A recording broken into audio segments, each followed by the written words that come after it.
लोकसभा क्षेत्र भारत के महाराष्ट्र राज्य का एक लोकसभा निर्वाचन क्षेत्र है। इस लोकसभा सीट पर मुस्लिम उम्मीदवार 2.5 लाख के करीब हैं, तो वहीं मराठी वोटर करीब 4 लाख, एससी 3 लाख और ब्राह्मण वोटर 50,000।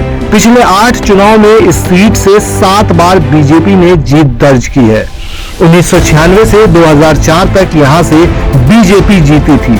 2004 में एनसीपी ने बीजेपी को हराया था, लेकिन इसके बाद 2009 में बीजेपी के उम्मीदवार रहे गोपीनाथ मुंडे ने एनसीपी उम्मीदवार रमेश बाबू राव को मात दी थी। 2014 में मोदी लहर में भी बीजेपी ने इस सीट पर जीत हासिल की थी। गोपीनाथ मुंडे मोदी सरकार में मंत्री बने, लेकिन कुछ दिन बाद ही कार एक्सीडेंट में उनका निधन हो गया। इसके बाद इस सीट से गोपीनाथ मुंडे की बेटी प्रीतम मुंडे को लोकसभा चुनाव में बीजेपी ने उतारा और उन्होंने जीत हासिल की। 2019 में बीजेपी ने एक बार फिर से प्रीतम मुंडे पर भरोसा जताया और उन्होंने जीत दोबारा हासिल की, लेकिन इस बार यहाँ का मामला एकदम अलग है। आज के इस एपिसोड आपका शहर आपकी बात में हम बीड लोकसभा क्षेत्र की बात करेंगे। यहाँ क्या है, यहाँ का क्या है समीकरण, तो चलिए शुरू करते हैं। दरअसल महाराष्ट्र में बारामती लोकसभा सीट के बाद अब बीड सीट पर दिलचस्प मुकाबला होने की अटकलें शुरू हो गई है।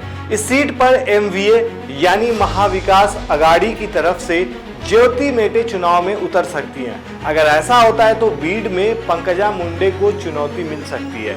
बीजेपी ने बीड लोकसभा सीट से पंकजा मुंडे को उम्मीदवार बनाया है। बीजेपी की दूसरी सूची में नाम घोषित होने के बाद पंकजा मुंडे चुनाव प्रचार में जुटी हैं, लेकिन इस बीच बीड लोकसभा से ज्योति मेटे का नाम सामने आने के बाद राजनीति गर्मा गई है। राजनीति हलकों में चर्चा है कि ज्योति मेटे बीड में पंकजा मुंडे के खिलाफ चुनाव लड़ सकती है।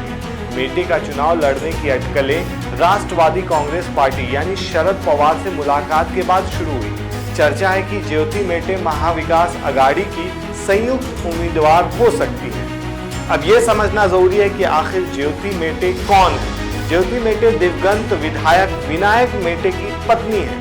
विनायक मेटे महाराष्ट्र के पहले ऐसे नेता हैं जिन्होंने मनोज जरांगे पाटिल से पहले मराठा आरक्षण की मांग को उठाया था।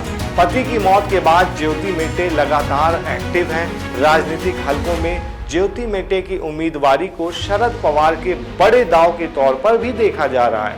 विनायक मेटे महाराष्ट्र के मराठा आंदोलन में बड़ी भूमिका मानी जाती है। मुंबई पुणे एक्सप्रेस पर पूर्व विधायक विनायक मेटे की कार का एक्सीडेंट हुआ था। इस हादसे में उनकी मौत हो गई। विनायक राव मेटे शिवग्राम पार्टी के अध्यक्ष थे। वे बीड के रहने वाले थे। मेटे 2016 में बीजेपी के कोटे से निर्विरोध एमएलसी चुने गए थे।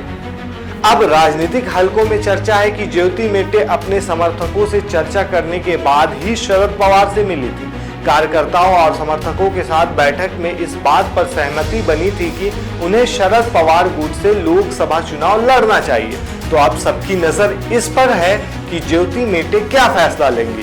क्या अब तक बीजेपी के साथ रही शिव संग्राम पार्टी अब शरद पवार के ग्रुप में शामिल होगी।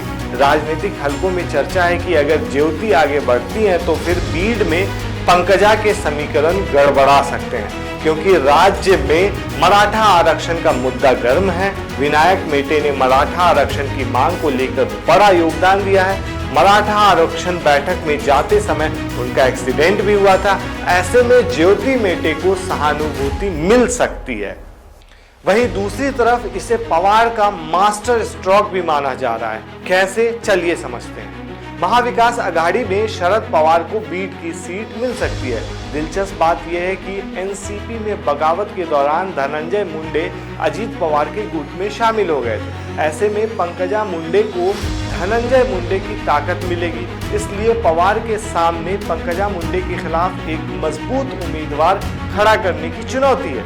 इसलिए शरद पवार विनायक मेटे की पत्नी ज्योति मेटे को मैदान में उतारकर मास्टर स्ट्रोक की तैयारी कर रही है। 2009 से लगातार बीड सीट पर गोपीनाथ मुंडे के परिवार का कब्जा रहा है। 2009 में और 2014 में गोपीनाथ मुंडे जीते थे। 2014 के उपचुनाव में उनकी बेटी प्रीतम मुंडे ने 1,68,368 मतों से जीत हासिल की थी। अब देखने वाली बात यह है कि इस बार इस सीट पर बीजेपी अपनी सीट बचा पाती है या नहीं। आपको क्या लगता है इस बार बीड सीट पर किसकी जीत होने जा रही है? हमें कमेंट बॉक्स में जरूर बताएं।